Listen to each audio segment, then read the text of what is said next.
Good evening, everybody. So tonight we have a special guest. He was arguably the most important Egyptian god, and there are more myths and legends about him than any other. He is known as the creator, the sun, a king, a god, a baby, and even an old man. He is even called the father and mother of humanity. He was regarded as the patron of pharaohs and is also mainly worshipped in Upper Egypt. He rose to power by 2494 to 2345 BC. So let's give it up for Ra. You ready? Let's go! So how have you been doing, Ra? Well, I'm hot, like sizzle hot. I mean, I'm supposed to be in the underworld right now because it's like 12 a.m. But Oh, yeah, okay. So can you explain your daily schedule? okay. So I go on a voyage across the sky from sunrise to sunset because I'm a big deal, Yeah. being the sun god and all. I was honored because the sun is what produces life on Earth. I mean, Jigga, you wouldn't even be alive right now if it wasn't for me. I direct the 3 seasons of the Egyptians, flooding annually of the Nile, and the harvest and growing seasons. I grow each day and die each night, and then I am born or resurrected each day at dawn.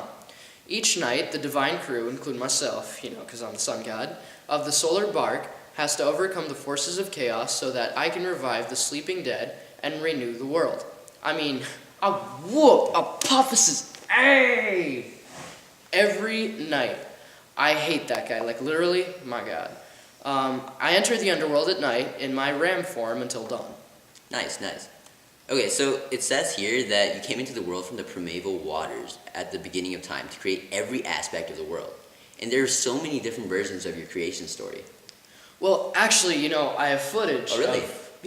My creation story, yeah. My servant Abdus, he recorded me.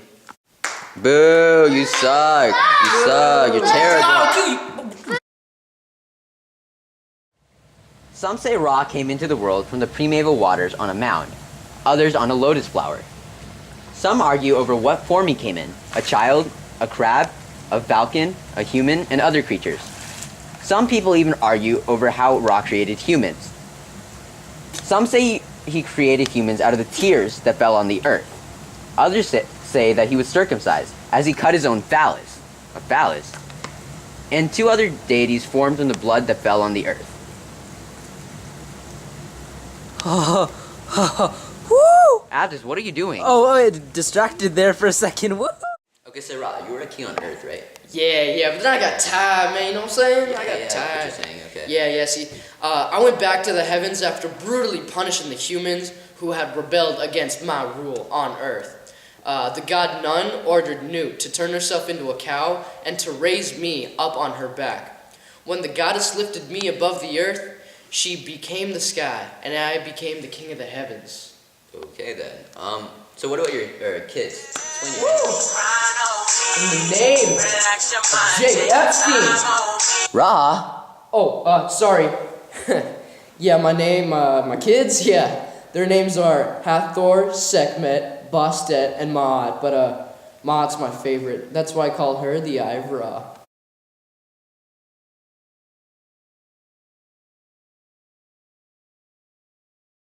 So Ra, how's your relationship with Isis?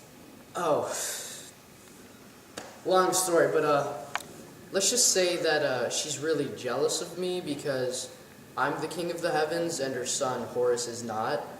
She's always trying to mess with me. Okay, so a couple more things for the audience. Just pay attention and let me know if anything that I'm saying is incorrect. So your cult was centered in Heliopolis, but you were worshipped throughout Egypt. Your greatest temple was built in Heliopolis, but it was never found.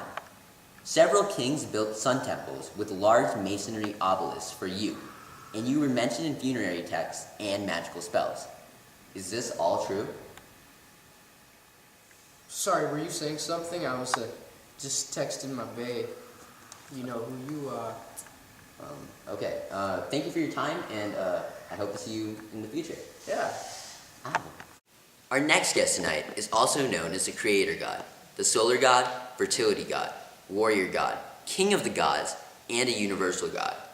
His name translates to invisible, and he is mainly worshipped in Lower Egypt. He was regarded as an advocate of the common man and protector of travelers.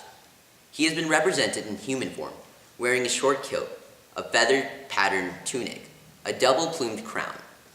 Sometimes he has feathers since he was the god of wind. In some portrayals, he has red and blue skin. Often he is symbolized by a ram, a lion, and a Nile goose. He also rose to power in the 21st century BC, in the New Kingdom. He is the patron deity of Thebes. So let's give it up for Amun.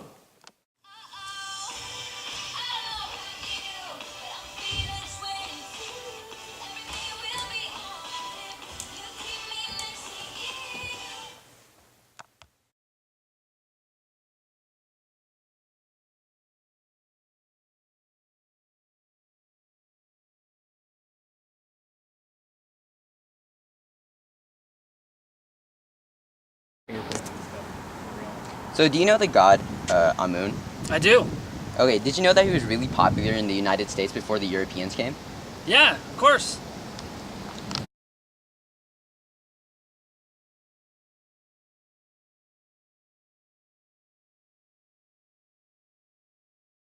So, what do you feel that Obama is doing wrong? Because there's been a huge controversy over his new foreign secretary, Amun-Ra, who is from Al Qaeda in North Korea. Actually, I'm not even sure it's as much an Obama thing. I think it's Congress, with the total shutdown right now. Yeah. President doesn't even have a hand in it. It's pretty much Congress is shut down. I've got friends who work for the government. They're on forced furloughs. They're not doing anything, and small businesses are getting crushed because, of course, even though they're independent, they're not getting their government contracts. Yeah, screw John Boehner. Yeah, and did you know that the Egyptian god Amun's main cultural center was in Pyongyang, North Korea's capital? I can say I absolutely have never heard of that. Oh, really? Okay. All right, thank you. Cool. Thanks, guys. Did you know that the largest religious structure in the world during the New Kingdom of Egypt was the East Baptist Church in the Bronx? Yes.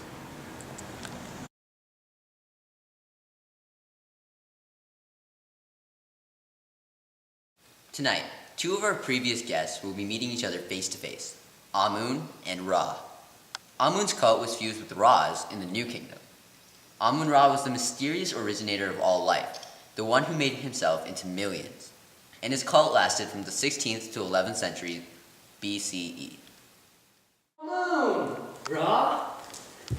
Amun-Ra! Amun-Ra grew so important during the time of the New Kingdom that Egyptians were almost turning to a theocracy, or monotheism. He was the one and only supreme deity. Amun, which means invisible, added to the sun, which was Ra, sheds light and brought into the culture a new god, Amun-Ra. He was widely associated with the Egyptian monarchy and had high influence. The pharaoh would listen to the god's will through the oracle of Amun-Ra. The pharaoh would get power from the god, and in return the pharaoh would worship him. Also, during the 21st dynasty, kings would dedicate one daughter to Amun-Ra as the divine wife of Amun-Ra to maintain balance between earth and the heaven king. He was also well represented in Egyptian magic for medicine and spells against dangerous animals. Expelliarmus! Amun-Ra! But that front flip, though.